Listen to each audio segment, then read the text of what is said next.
Well, we want to welcome everybody to In the Trenches with Dave Lapham, brought to you by First Star Logistics. And we are in the studios that they have built for us, which are second to none. They are one of one. There's nobody even close to being second best. And we've got our live stream today. We are looking forward to getting your input, your questions, your comments, your concerns, whatever the case may be. Regarding the Cincinnati Bengals, and training camp starts tomorrow. And also we're going to talk about the greatest honor of my life, being elected to the Ring of Honor. And I'm almost beyond words, which is hard to do for me with regard to that. It's an honor that is almost incomprehensible. Hard to get my mind around it, for sure. Decide to play football at a young age and think, you know what, maybe can play high school football, get a college scholarship, play well in college, play in the NFL, maybe play 10 years in the NFL and have a lucky career, stay away from major injury, and all that happened for me. I was blessed, extremely fortunate. Then get into the broadcast booth and doing the games on radio. That was a dream come true. I grew up listening to guys like Kurt Gowdy, Vin Scully, Keith Jackson, guys like that doing games, and always had an affinity toward that, really respected what those guys did and how they did it. They had a relationship with fans that was unusual. Extraordinary, really, second to none. So, I thought if I could get into that arena, I'd love to do that. And I was fortunate enough to be given the opportunity by the Brown Blackburn families to do that. Paul Brown and Mike Brown initially thought that might be able to handle that task, and they gave me the opportunity to do it. And here I am going in my 40th year of doing it. So I'm blessed, man. Really, really lucky. And just want to thank everybody. I want to thank the fans for voting me into the Ring of Honor. It is truly an honor, and I will do everything I possibly can to live up to that honor that you bestowed upon me as a fan base. Getting into the Ring of Honor is incomprehensible. It's of all the players and coaches that have played and coached for the Cincinnati Bengals, to be one of 12 people put in the Ring of Honor is mind-blowing. There were 10 prior to Lamar Parrish and myself being elected, and we're going in October. The Sunday after Halloween, it's the New York Jets game. So we're looking forward to that. And, it's a great thing for my family to be a part of. And they're over the moon with regard to my election and selection to the Ring of Honor. And I'm very proud to represent them in that regard. And my grandkids are the ones that are going absolutely nuts. They are excited, to say the least, and they're getting their buddies all excited and riled up about it. But so that'll be a big day around Halloween to go into the Ring of Honor. I don't know which is bigger, Halloween, where they get all that candy. They love Halloween, as all kids do. But I'm sure they probably love getting that candy more than watching their grandfather go in the Ring of Honor. But they are excited about the Ring of Honor for sure, as am I. And my wife, Lynn, I want to thank her. She's the rock. She's the one that holds down the fort in every area. It makes it easier for me to basically handle my responsibilities and duties from a broadcasting standpoint, and as a player as well. Early on, we got married right before my rookie year, so our marriage has been sports related for sure, and football specifically. Cincinnati Bengals even more specifically, playing for 10 years and then in the broadcast booth for 40. She has handled many roles from a family standpoint. And we've got two great kids that we raised, and we're blessed to have a boy and a girl, Dave and Sarah. And now they've got children. And Sarah's daughter Gabby and son Casey, and Dave and Cassandra, his wife, their daughter Lucy, and their son Cambo. They're all excited. Everybody's excited, and I'm excited. Almost can't wait for Halloween this year. It can't come fast enough, I guess. So bottom line is, I think that this season is going to be phenomenal. I really believe, and I've gone on record many areas, not just my podcast here in the trenches, but other podcasts that I've done and other media work that I've done, saying the Cincinnati Bengals are going to win the Super Bowl. And I firmly believe it. 100,000% believe the Cincinnati Bengals are the best team in the NFL. I think they've got the best quarterback in the National Football League. I think that's unquestioned. I think that Joe Burrow has proven that.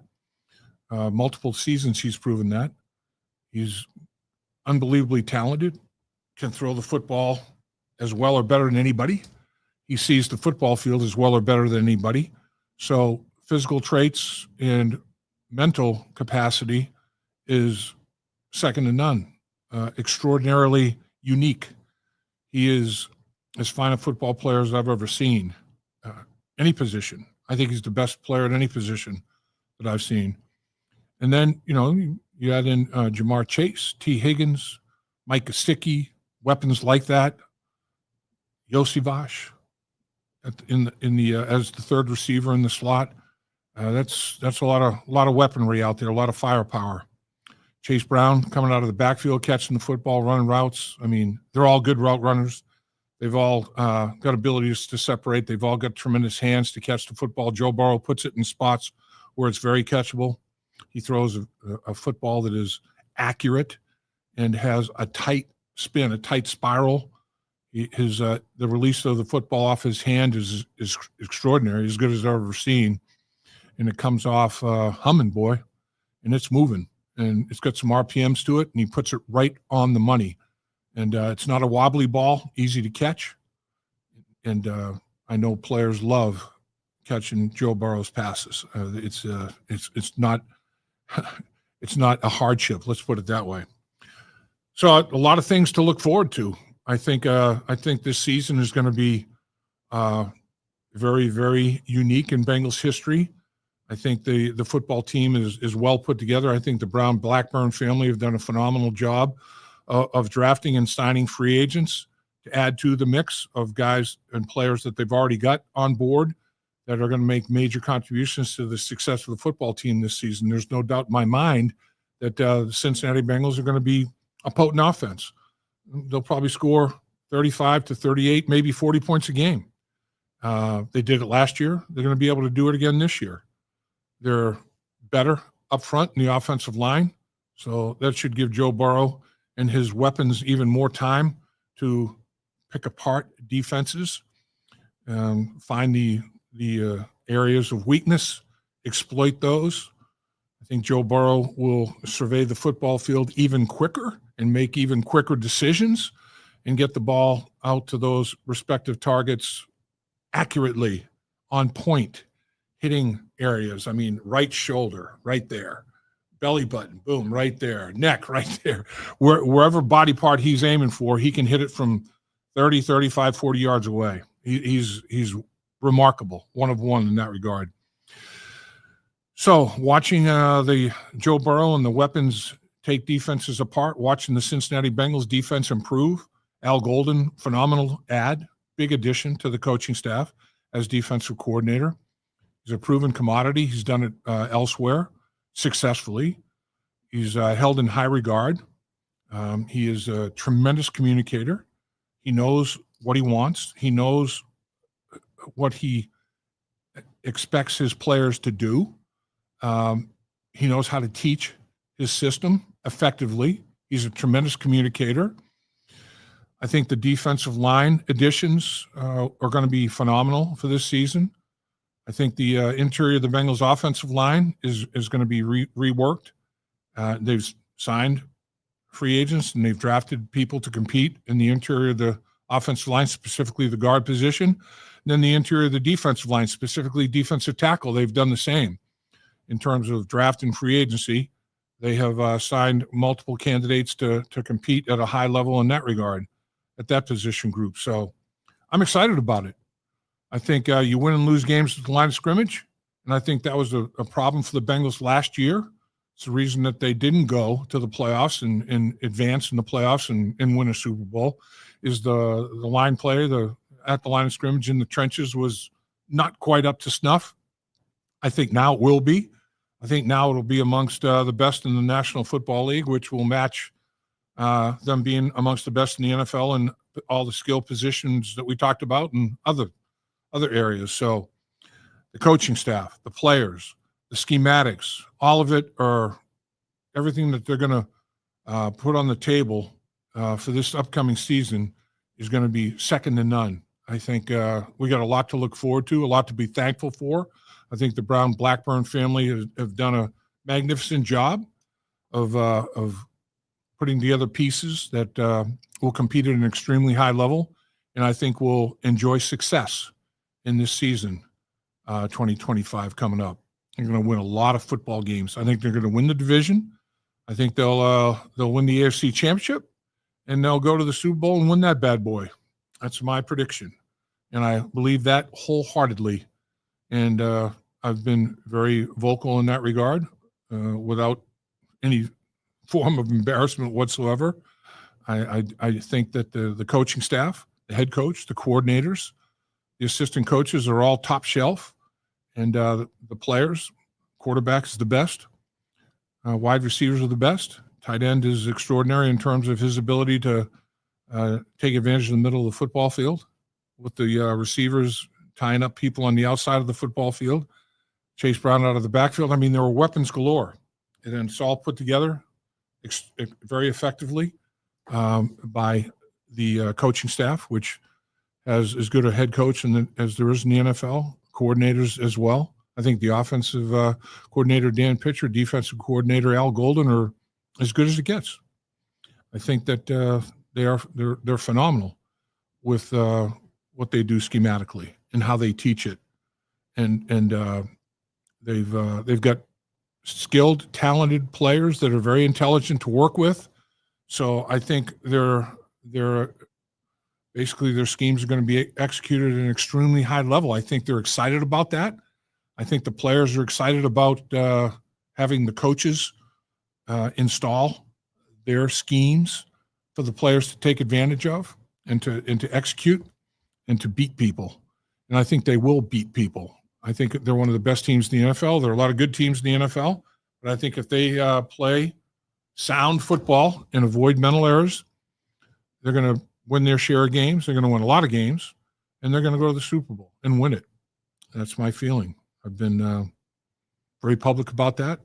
Podcasts, my own, In the Trenches, and others. With respect to media obligations that I've had, I've talked about the Bengals' excellence and my anticipation of them performing at an exceptionally high level and winning a Super Bowl. So let's go, basically. You got a bunch of smart players who understand the game and understand what the coordinators are trying to get across to them. And Dan Pitcher and Al Golden can communicate it as effectively and smoothly as anybody. So I think we're going to get tremendous results. I think that the offense is going to be the best in the NFL. I think they're going to score at will. And defensively, I think that it's going to be amongst the best in the NFL. I'm thinking top 10, top 12, kind of a defensive football team. Keep points off the board.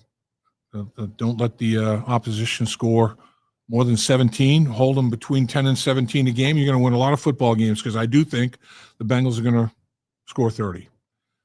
That's my call anyway, and I'm proud to stand by it and support this football team in any way I possibly can because I do think they are worthy of all of our support, and I think they're going to achieve at a high level. I think a lot of goals are going to be met this year by the Cincinnati Bengals football team. And bottom line is, I think the biggest goal, the first Super Bowl victory in franchise history, is not beyond the realm of possibility. It's there. It's there for the taking. And I think this group has what it takes to go take it, to go get it. we'll see. Lap, let's get started here. First off, some sad news today, or the other day. Eric All, who was one of our guests at the First Star Logistics draft party, out for the season. Yeah, that's a tough blow.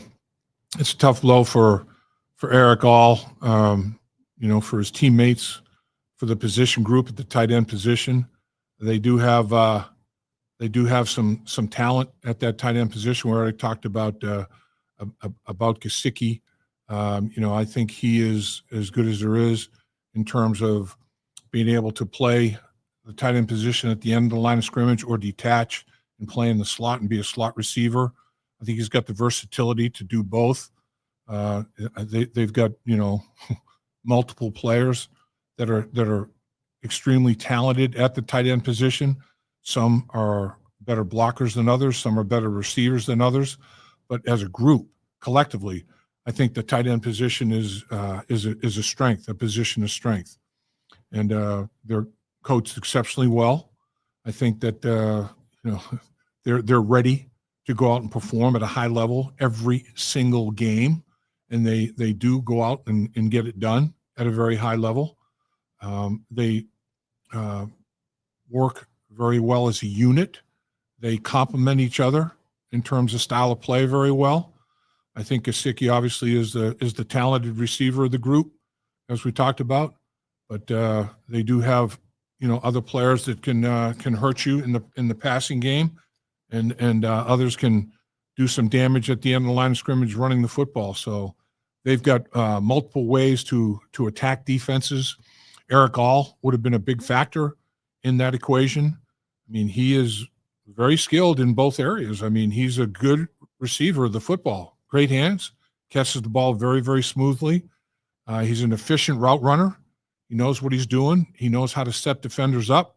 He gets in and out of cuts exceptionally well. He gets separation when he gets in and out of those cuts very effectively. He's extremely coachable. The coaches feel like he's a quick study. He picks things up very, very quickly.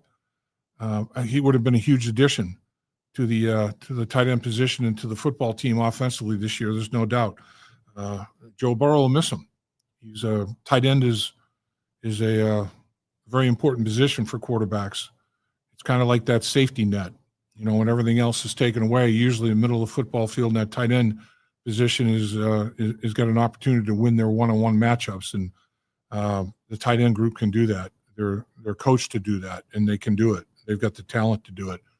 So a young stud, like Eric All, it's unfortunate he won't be able to showcase his talents to the hometown Cincinnati Bengal fans.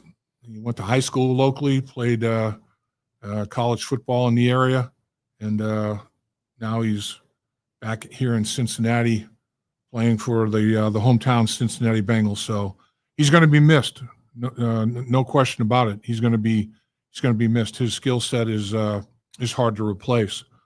But Joe Burrow and company will do it, and 2025 will not see Eric All performing, but he's got a bright future.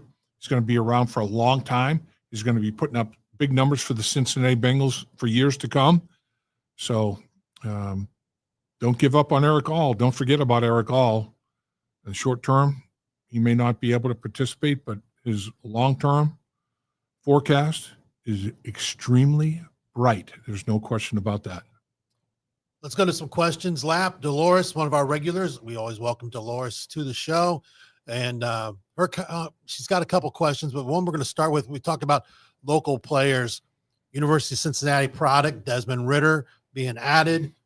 Zach Taylor knows Desmond Ridder very well, having been the coach, the main coach that recruited him out of Louisville, Kentucky. Dolores wants to know your thoughts on Ridder being added to the roster. Yeah, I mean, I know that Zach Taylor thinks a lot of Desmond Ridder, and like you said, Dolores, I mean, he was the reason that Desmond Ridder went to University of Cincinnati, and Zach recruited him out of Louisville. He was a great high school football player. He has an incredible skill set in terms of running the football. He's big body, strong, very physical, and he can run. I mean, he's got some speed. He will make you miss, and he will surprise you by lowering that shoulder and run you over too if he needs to generate a first down if need be. He gives a lot of versatility to an offensive football team in terms of their running game and his ability to throw the football. I would classify him as probably a more effective runner at this stage of his career than thrower. I do think he can hurt you throwing the football, but I would not say that he is an elite caliber passer of the football at this point in time. But he can get the ball down the football field and hit the open man, put the ball where he's supposed to, when he's supposed to, how he's supposed to. He's coachable. He understands the game. He has a high football IQ. He's very smart individual overall, general IQ, but his football IQ is very high. And he understands concepts, understands route concepts, understands what the coaches expect him to do with the football, where to put it, how to put it there, what kind of velocity and speed to put it on that football. When the ball comes out of his hand, it comes out well. I mean, he's got a tight rotation on the spiral of his football, so it's not a wobbler. Is he as accurate as Joe Burrow? No, but not many quarterbacks are. Desmond Ridder is going to be working on that part of his game for sure. But he can put the ball down the football field, and he can hurt you. He can put it down the football field with velocity and with distance. But his big asset right now is his running ability, his legs. He can hurt you with his feet and legs. Man, he's a talented runner. Size, speed, can make you miss in space. Can run you over, can lower that shoulder and run you over and pick up necessary yardage for a first down. Biggest thing too is he's a great teammate, and he's going to be phenomenal in the locker room. He'll be a leader of men, leader of his teammates, and I think the coaches feel like he'll get in that huddle and he'll have the respect of his teammates. He'll command the respect and get the respect of his teammates as a football player and as a leader of the football team at the quarterback position, and that's extremely important. So, leadership qualities, physical talent, his ability to run the football. He's got tremendous weaponry from the waist down. He can really hurt you with those legs and those feet. He can throw the football. He's more than adequate as a passer. He can get the ball down the football field and hurt you with throws, 30, 40 yards down the football field. So I think the Bengals are excited about having Desmond Ridder added to the roster. I know Zach Taylor went out and recruited him. I mean, he basically wanted him as part of the football team, and I think part of it is the personality that Desmond Ridder brings to the table as well. He's a very likable guy. He's got a great disposition, a great demeanor about him. He'll be an asset to the football team, on the football field, in the locker room, in the community. He's a leader. And you have to have leaders at the quarterback position. He'll probably be battling for that number 3 spot, and he'll probably get that number 3 spot. I think he will. I think Desmond Ridder will have a role with the Cincinnati Bengals, and I think a big part of his role is leadership. When he's working with the team, the look team as such, to prepare the Bengals defense for the opponent for that week. Got to have somebody that knows what they're doing at the quarterback position and understands the game and understands how to take advantage of executing plays to the fullest to make the preparation meaningful for his defensive football team. And Desmond Ridder can do that, both physically and mentally. So he will have a role on the football team. Will it be as a starter? No. Will it be as the primary backup? No. But he will have a role, an important role with the football team.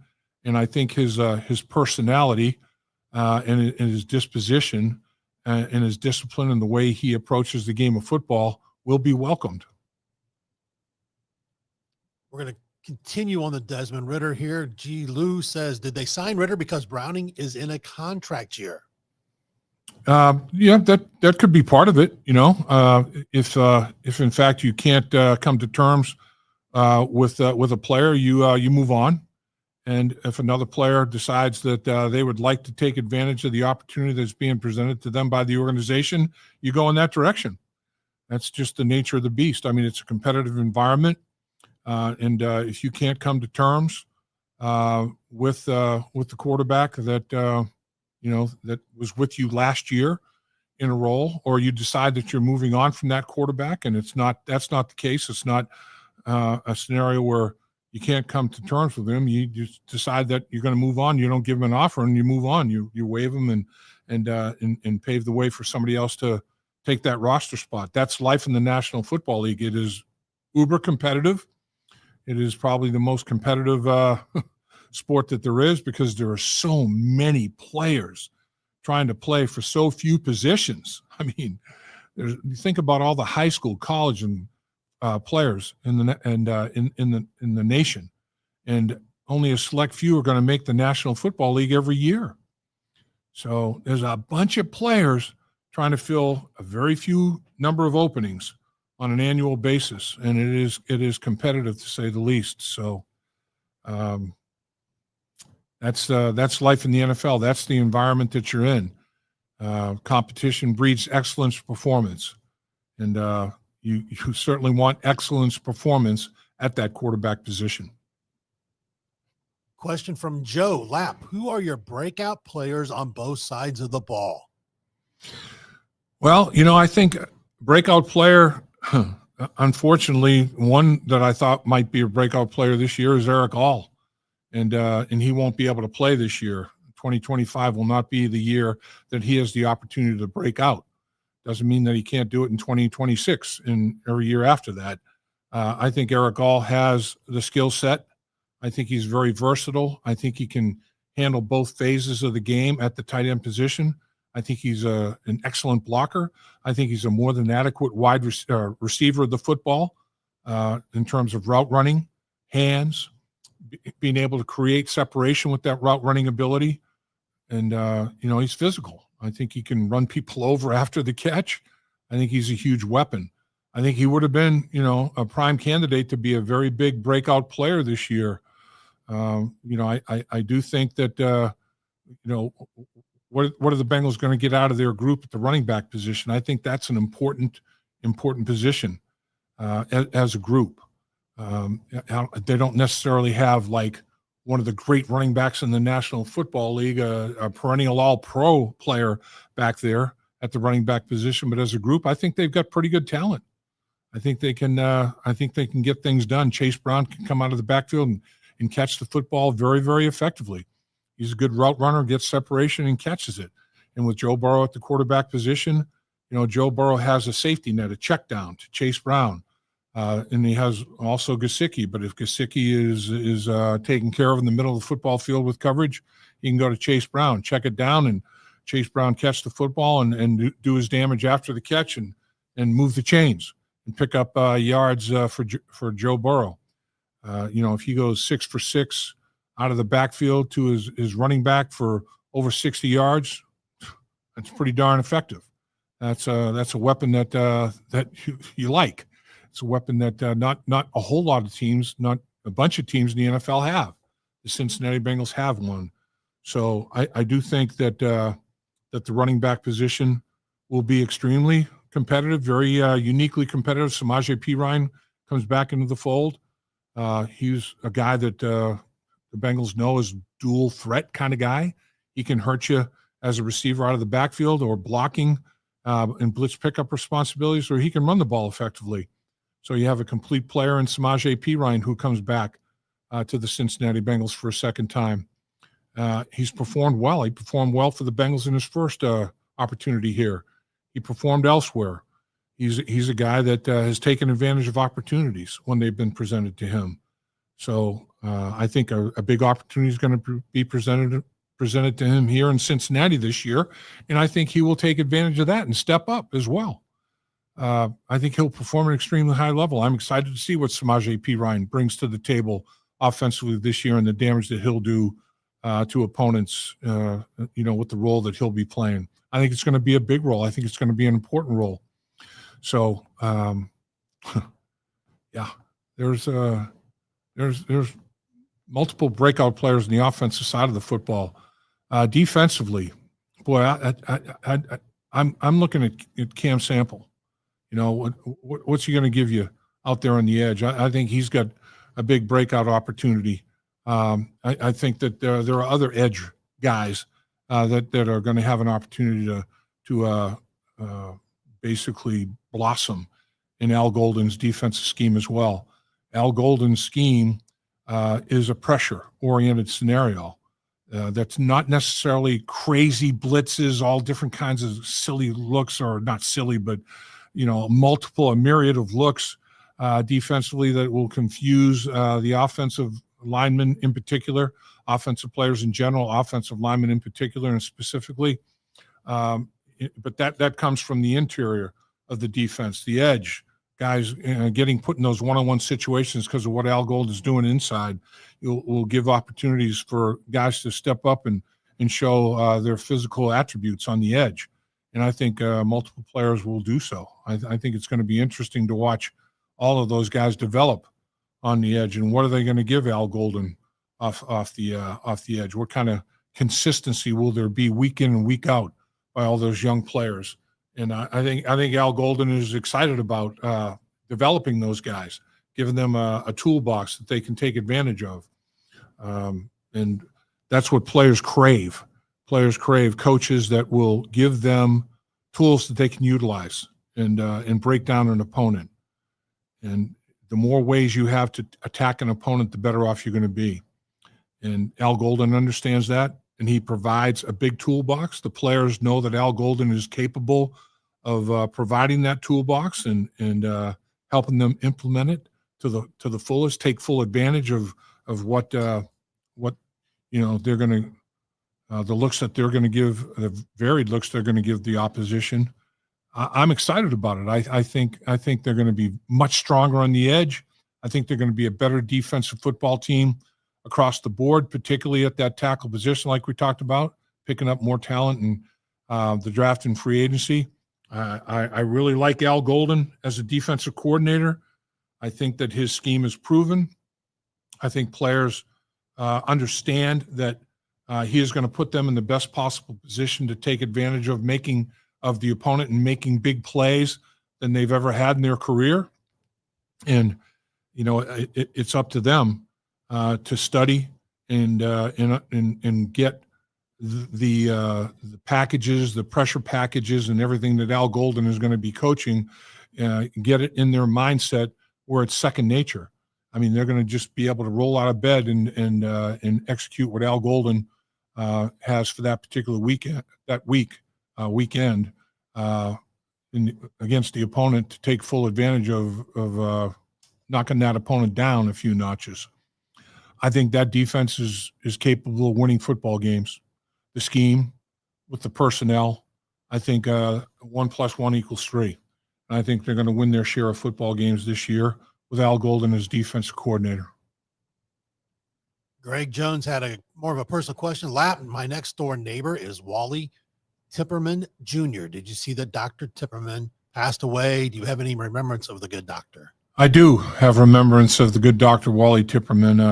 I had a significant injury to my foot ankle area. Had a significant injury to my shoulder as well. Those are probably two toughest injuries I had in terms of, getting treatment, getting put on a program to bounce back as quickly as I possibly could. And Wally Tipperman was instrumental in all of that. Wally was a tremendous human being, first and foremost, but he was a very, very skilled doctor, and his bedside manner was phenomenal. He knew medically. He knew what he was doing. He knew the human body. He knew medically, how medicine could affect the human body in terms of, recovering from injury and rehabbing and all that sort of thing. I mean, he was as good as there was in that regard. And the thing that made him top shelf, top notch is he was a tremendous person as well. His people skills were beyond reproach. Everybody loved Wally Tipperman. I don't care from the trainer to the head coach, to the front office people and everything in between. He just had a way about him. I mean, he was just a very positive human being. Every day was a good day in the life of Wally Tipperman. He lived a very full life, a very complete life. I feel sorrow for his family in this time of crisis and losing a man of the caliber of Wally Tipperman. But he's up there smiling down upon all of us, and he's up there telling stories, and he's waiting until everybody else gets up there to tell more stories to everybody. That's the other thing about him. Great storyteller, man. He really was. He had a great way about him. He could spin a yarn, as Paul Brown used to say. But Wally Tipperman, tremendous doctor, knew his medicine, knew how to apply his medicine to speedily aid in the recovery of players. Above and beyond that, though, tremendous human being, character above reproach. He was one of one. He really was. Kentucky dude. Lap, how big a deal is to get off to a fast start this season? It's there for the taking, if you ask me. Bingo. I'm with you. I think you said it all. I do think it's there for the taking. Like I've said, I think the Cincinnati Bengals are going to win the Super Bowl. In order to win the Super Bowl, you have to win in the early stages of the season. And that has been a problem for them. There's no two ways about it. I mean, they just have struggled to get it in gear at the start of the season. And I don't know, hopefully Al Golden, we did a podcast with him that you might have seen earlier today about the importance of, even at training camp, getting the mind in the right mindset to get off to a fast start, because the mind controls the body. And if the mind says, I've got everything down, I know what we're doing, I know how we're supposed to do it, I can make any adjustment that needs to be made. I understand Al Golden's schematic implicitly. I can make any adjustment that needs to be made when the opponent decides to do something that we may not have necessarily prepared for on a significant basis that week. I understand the philosophy behind the scheme. I understand why Al Golden is asking me to do what I'm doing, and I understand how to do what he wants me to do and when he wants me to get it done. I understand all of that. Al Golden has done a great job teaching me what needs to be done and how it needs to be done on a football field. So now let's just go out and play. Let's go out and execute. And if we do that, we're going to win football games. Our offense scored over 30 points a game, probably 35 points a game in the early stages of the season last year, and didn't get many wins to show for it. That has to change. If the offense is scoring 30, got to win those games. And defensively, this team has the capability of being a top 10 defense to handle the opposition and make sure they don't score, more than 17 points, hopefully closer to 10 points a game. Control them from putting points on that football field, on that scoreboard on the football field, and then take care of business yourself offensively. This football team has the talent to do that. It has the coaching to do that, to implement the talent in the proper way to shut down opponents. I think that the Cincinnati Bengals football team is the best team in the NFL. I really do. I think they are Super Bowl champions. They're going to be challenged. The Bengals play a great schedule. The AFC North is as tough a division as there is in all of football. It's not going to be easy. There's going to be some tough sledding during the course of the season. There always is.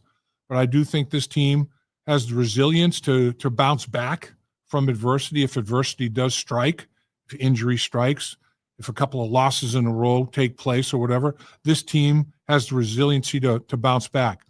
But first and foremost, it has to get off to a good start. It cannot bury itself. It cannot start off 0-3. You got to win the early football games. You got to get out of the gates quickly. Get that fast start, man, and then finish that race. Get off to a quick start. Get in front of everybody early on in the race, and don't put so much pressure on yourself to have to sprint to set a world record in the final sprint in the last stages of the race to win a football game. Come out of the gates early, score early in the football game. Don't have to come from behind late and make miraculous plays to pull one out. Take control of the game right away. Win football games early on in the season. Establish yourself. Set a presence, and execute Al Golden's schematics and how he wants you to approach the game at the highest level you possibly can. He is giving you the tools to do it. Al Golden is loading up your toolbox. Take what he gives you and implement it against the opposition every single week. When they make an adjustment, you have the answer for it, and don't vacillate. Don't be unsure. Know what you're supposed to do, how you're supposed to do it, what you're supposed to do, when you're supposed to do it, how you're supposed to do it. All those things are significantly important, and he is giving you the answers to the test. And make sure that you're up to snuff on all of it. So when it presents itself out there on game day, you recognize it and you react accordingly, and you handle business in the proper fashion. That's going to win you football games early in the season, and that's going to be vital to the overall success. You don't want to have to crawl out of a hole, an 0-2, 0-3 hole to start the season. Been there, done that, don't like it. Let's get off to a 2-0, 3-0 start. That sounds pretty nice. It sounds like football utopia to me. And the thing is, this football team can do it. Offensively, defensively, there's enough talent. There's enough coaching talent to get it done. We're going to do a couple questions here from Joseph Deisman. Do you truly think the O-line has improved enough to make a Super Bowl run? And to tie into that, he also asked, hot take, what are your thoughts on Fairchild being a day one starter? I do think the offensive line has the talent to be one of the best in the National Football League. I think Scott Peters, their offensive line coach, is a unique talent. I think he's phenomenally gifted as a teacher. And when you're coaching, that's what you are first and foremost. You're a teacher. You have things that you've got from a curriculum standpoint that you want to get across to your student. Well, in this case, he's got techniques, he's got skills, he's got fundamentals. That's his curriculum. And he does a tremendous job of getting it across to his student, which is the player, to execute at the highest level possible. Al Golden gives you tools for your toolbox, and the players respect and appreciate that. I think that he is going to make a massive difference in the performance of the offensive line this year, and I think that the talent of the offensive line at the guard position on the inside is much more formidable than it was last year. Free agency and draft have given many more bodies to compete and upgrade the performance level of last year. I think that the tackles are going to respond to the fundamentals and techniques that Scott Peters is imparting as well. I think that they are going to, the footwork, the hand placement, the long arm, all the things that Scott Peters does are very, very unique. I mean, it's like it's high level stuff. It's it's something that not a whole lot of teams are utilizing from a technique standpoint. It's kind of revolutionary, really. And he is a guy that has implemented it extremely effectively with his offensive linemen from day one, from Jump Street. They are excited about what he is bringing to the table. And man, Scott Peters is going to be a huge factor in the performance of the football team, the overall performance of the football team, because he will impact significantly on a daily basis what the offensive line gets done to get ready to dismantle an opponent. And that'll be physically what he's teaching and mentally what he's teaching in that regard as well, because he's not just teaching assignments, X's and O's, how to handle schematics and shifts and motions and all that sort of thing, and change the strengths by the defense when the offense does do those sorts of things, the necessary adjustments that have to be made up front. But the mindset of, we are going to outlast you. We are going to outperform you. We're going to be mentally tougher than you are. And mental toughness equals physical execution. So that part of it is going to be taken care of. Plus, just the actual, mechanics of executing his techniques are going to be a big, big plus for his football team. And then, just handling the plays and the installation of additional plays for his football team is going to be big as well. And the scheme that goes along with handling all of those new plays, the techniques, the fundamentals, all of that needs to take place. Bottom line is he's interested in two things with his football team, and specifically his offensive line. A lot of great questions, Lap. We're getting close to time to cut it Okay. off here, but a couple people had some mention about Shemar Stewart's situation. Hasn't signed. Dolores asked if Shemar doesn't sign, what's next for the team? Sports with Strawberry Ice wanted to give you a shout out as far as meeting up with you this weekend at the Bengals event, a Bengals gym event. And then he basically added into it, how hard would it be for Shemar Stewart to get a new agent? He thinks he's getting some very bad advice as far as not signing the contract that's been offered to him by the Bengals. Yeah, it was great to catch up with Strawberry Ice at Bengal Gym's event this weekend. I know Strawberry Ice is a great fan, a great supporter of the Cincinnati Bengals and what they try to get done on a game-to-game basis. He's a big-time supporter. I know that he's got a legion of fans that believe in everything Strawberry Ice is all about. And he's all about being a super fan. There's no question about that. It was great to see him at Bengal Gym's event. In terms of the offensive line and defensive line, Shemar Stewart, let's talk about specifically his concerns about Shemar Stewart. Like we talked about earlier, I think that getting a player, particularly a rookie player, into training camp early is vitally important. If you miss significant number of snaps, you're putting yourself behind the eight ball. You're jeopardizing the effectiveness that you might be able to give your football team your rookie year. Bottom line, period. That's it. I mean, it's like, you think you know, but you don't.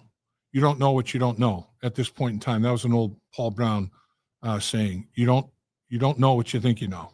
And when a young rookie comes in, he has no clue. None.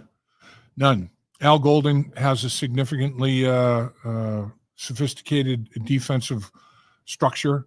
It can be vast in terms of the amount of information that you have to be able to absorb and spit back out accurately. And it's that takes time, that takes study, that takes reps, that takes continuity and consistency of performance, all of that. And what you need is time on task. You need days in training camp, over and over and over. Repetition breeds comfort level. There's no doubt about that. So you got to get into training camp right away. You can't mess with that. It's proven over time. If you're there from the early stages of training camp all the way through, the chances of you having a successful rookie season exponentially increase than if you miss significant days of training camp. You're putting yourself behind the eight ball. You're falling behind in terms of learning and understanding what Al Golden's scheme is all about. And Al Golden's scheme can be very sophisticated, very complicated, but he wants to just do a handful of things like I'm talking about, but he can do it in a vast number of ways. He can disguise things. He can give you a myriad of looks. he can try to confuse the offense and make the offense indecisive. The offensive team freeze a little bit, and indecision is your worst enemy. And that's what Al Golden's trying to get done a lot of times against the offense and the opposition that they put forth. You have to be there from day one to understand why Al Golden is doing what he's doing. What is he doing? How is he doing it? Why is he doing it? You have to be there. You can't miss a bunch of days and try to catch back up. I mean, the gap is too big from everybody that's been there from day one, and you're going to hurt your football team. You want to be somebody that helps your football team, not as somebody that hurts your football team. You want to be a good teammate. You want to be somebody that takes care of his business. You don't want to be the guy that makes the mistake. Oh man, he's that guy. You know, they gashed us. Why? We got Stewart. He did the wrong thing, hit the wrong gap, had the wrong responsibility. You don't want to be that guy. You want to get into camp, understand what Al Golden wants out of you, why he wants it out of you, and let the coaches do their thing to help you. You've got all the physical potential in the world, physically and mentally. You're sharp enough to understand it. There's no doubt that you can learn what Al Golden wants you to get done and be able to recite it accurately. You can spit it back out to the coaches with the best of them. There's no question about that. But you got to get into camp, take care of business physically and mentally, and you don't want to be the guy that's hurting your teammate next to you. You want to be the guy that's lifting the boat. You want to be the guy that always is getting it right. You want to be the guy that is 100% on its assignments mentally every single week, every single game. That'll lead to success physically as well. When you are confident that you're where you're supposed to be, when you're supposed to be there, you will play at a much more peak level of performance physically as well. So, yeah, Shemar Stewart, you got a lot going on. You got great coaches. Al Golden is as good a defensive coordinator as he is in the NFL. Jerry Montgomery is a hell of a defensive line coach, as good as there is in the NFL. Get in here. Let those guys do their thing. Let those guys help you become a better football player to compete at the highest level you can in the National Football League. Don't waste an opportunity. You've been given a great opportunity by the Blackburn Brown family. Take advantage of it. Don't blow it. Lap, time goes fast when you're having fun. Yes. Not only has this thing gone fast, the summer went fast. It's over. It's football season now. Any last thoughts as the Bengals get ready to open practice tomorrow? Just the overall feeling of excitement. I know that the football team's excited about getting back to it. I know that they can't wait for the season to start, but you got to get ready. You got to go through training camp. And there's emotion, there's excitement for the regular season to get going. You don't want to peak too early. You don't want to peak during training camp, but you want to build your excitement, build your enthusiasm through training camp. You don't want to blow it all out too soon on day one and then have it all start to go downhill. You want to peak at the right time. You want to build for that opener. Get it done in week one. Get it done. Win the opener. Get off to a quicker start. That's been a problem these past few years. You don't want to start out 0-1, 0-2, 0-3. You want to get out of the gate quickly. You want to score early.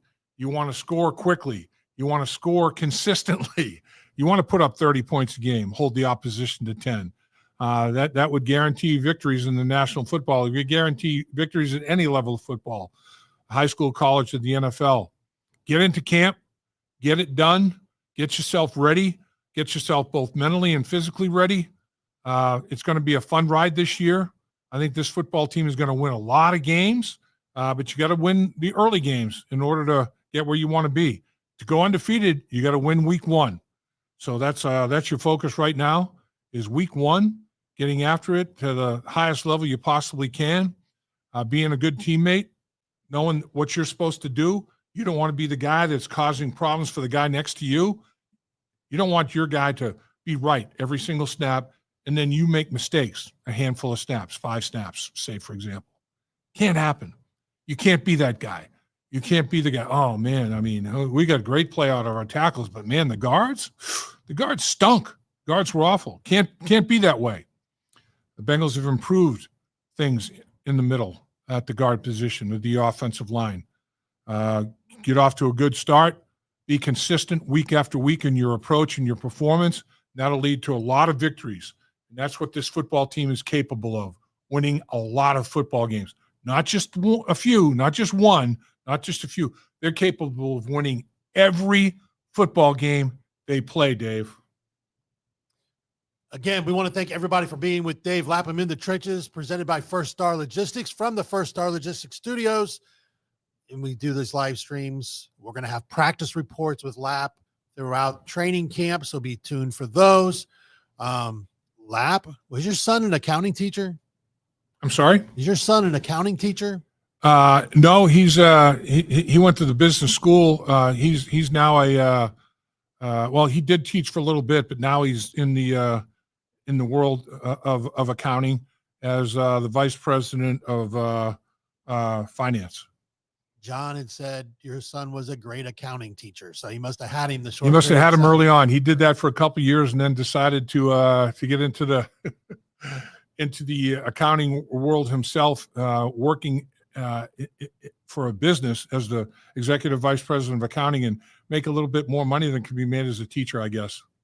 Well, we want to get off here and let everyone else enjoy the rest of their day.